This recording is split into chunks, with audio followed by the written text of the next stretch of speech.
And joining me now is our International Affairs Editor, Armen Georgian. Armen, let's talk about the dismal turnout. What exactly is behind that?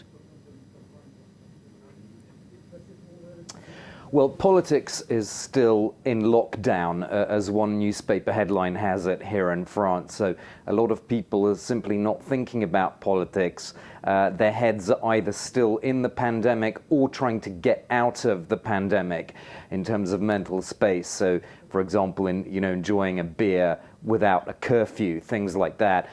So there is certainly an element of kind of pandemic-related blues here, but that's not the whole story in it, because while young people in their teens and 20s didn't vote, that is a well-known phenomenon. There's been a growing disconnect between those youngest voters and political elites over a number of years. What I think is a much more worrying sign for traditional parties is low turnout among the over-35s. That shows that there's something bigger going on than simply a disconnect between younger voters and elites, but perhaps a more general disconnect from politics.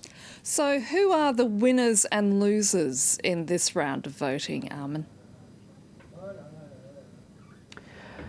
Well, those who did less well than they expected to are President Macron's party, Republic on the Move. There'll be a lot of questions now about why they failed to really implant themselves at a grassroots level when they've been in power nationally for 4 years. That's a pretty astonishing fact if you think about it.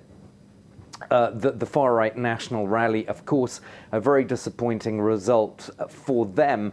And I think it's particularly worrying because they have always said that, our voters are the most committed because we're this sort of insurgency, we're anti-establishment, we can count on our voters to come out in any circumstances pretty much. Well, that didn't happen in this first round, and it does beg the question, is the far-right National Rally becoming a bit like a traditional party which is beset with voter apathy? We'll have to see, of course, what happens in the second round. And as for the Conservatives, they've made a comeback.